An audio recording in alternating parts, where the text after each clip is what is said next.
Et yo tout le monde, c'est Super Tomate. On se retrouve pour une toute nouvelle vidéo pour parler de SCP-2317, alias le dévoreur de monde. Et c'est parti. SCP-2317, une porte vers un autre monde. Enfin, en gros, il s'appelle le dévoreur de monde, mais il y a deux SCP-2317. Il est de classe Keter et Apollyon, vu qu'il y en a deux. SCP-2317 est une porte et son cadre en bois servant originellement de porte pour la cave d'un bâtiment venant du 19e siècle. À l'ouverture de la porte, toute personne franchissant son cadre sera transportée dans une réalité alternative. L'exploration de la réalité alternative SCP-2317 Prime est limitée, mais la zone directement accessible via SCP-2317 est un désert de sel de plusieurs kilomètres de rayon. 7 piliers de SCP-2317-A à SCP-2317-G sont positionnés en un cercle de 10 mètres de diamètre à environ 10 mètres en face de SCP-2317. Chaque pilier mesure environ 1 mètre de diamètre et 7 mètres de haut et ils comportent tous une série de complexes hiéroglyphes gravés. Le style artistique des gravures ne correspond à aucune civilisation moderne, historique ou préhistorique connue.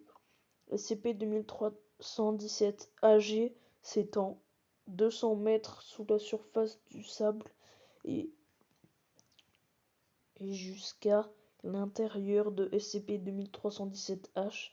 SCP-2317-H est un espace sphérique de 100 km de diamètre situé directement sous SCP-2317-AG, tapissé de la même pierre que celle utilisée pour construire SCP-2317-AG, confiné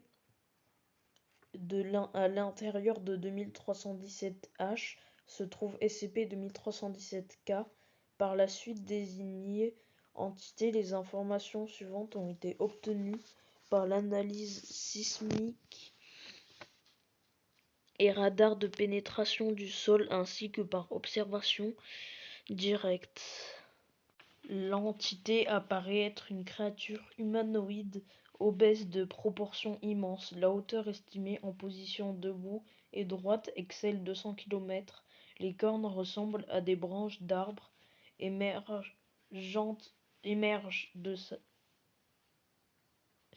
sa tête qui ne présente pas de mâchoire inférieure. L'intégralité du corps est couvert de millions d'écailles se chevauchant. 7 lourds crochets sont incrustés dans le dos de l'entité, chacun attaché à une lourde chaîne, ainsi reliée à l'extrémité inférieure d'un des 7 piliers enchâssés au plafond de la chambre. Au moment de la rédaction de ce document, 6 des piliers ou chaînes ont été cassés ou endommagés et une seule chaîne demeure intacte. SCP-2317 doit être sécurisé dans la zone de confinement 179 dans une chambre de confinement renforcée de 3 x 3 mètres. Des gardes armés doivent être en poste en permanence afin d'éviter tout accès non autorisé à l'installation. Tout le personnel assigné à SCP-2317 doit bénéficier à 1 mois de soutien psychologique auprès de moi sur site. Le personnel assigné à SCP-2317 doit passer un test approfondi avant d'être autorisé à entrer sur le site. Les individus doivent au moins obtenir 72 au test d'obéissance de Milgram, ne pas être marié, ne pas avoir de descendance, n'exprimer pas moins qu'une loyauté totale à la Fondation. Sur site, les individus assignés à SCP-2317 doivent bénéficier de casques dissimulant avec un modificateur de voix intégré afin de protéger leur identité. Les employés sur site ne doivent retirer l'uniforme en présence d'autres équipiers.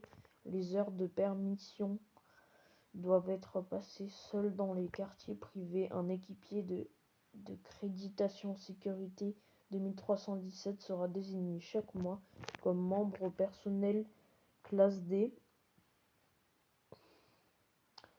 afin d'agir en tant qu'assistant célébrant principal. Le personnel sans accréditation de sécurité de niveau 3 ou supérieur sera informé que l'assistant est un membre de personnel de classe D choisi parmi la foule de candidats de classe D. Toutes les personnes directement impliquées dans la procédure de 220 Calabasas doivent être informées. Aucun membre du personnel ne doit être autorisé à aider à la procédure 220 Calabasas sans avoir d'abord été informé des faits que l'assistant n'est en réalité pas un membre de classe D. Il ne doit pas être éliminé dans l'éventualité qu'il n'obéirait pas aux ordres directs de garde. Procédure de 120 Calabasas. La procédure de 120 Calabasas, en gros, si vous voulez, c'est un rituel qui doit être fait pour que, genre, le dévoreur de monde, et ben, genre, il détruise pas l'univers, voilà, enfin, ouais, ce monde. Mais en gros, le rituel, si vous voulez, c'est pour cacher le truc, parce que du coup, comme j'ai dit il y a quelque temps dans la vidéo, en gros, au moment de la création du document, il y avait 6 chaînes qui avaient été détruites, et si la dernière elle se casse, genre on est mort, tout simplement. Il détruit le monde, voire la Terre, voire l'univers tout entier. Et donc du coup, parce que vous me direz, ouais mais on peut pas réparer les chaînes. Non, car il y a un matériau qu'on n'a plus aujourd'hui. Et donc ils ne peuvent pas réparer les chaînes. Et du coup, pour pas affoler les membres du personnel, ils font ça, ils font un faux rituel. Bref, nous on va s'arrêter là. C'était Super Tomate et à la prochaine.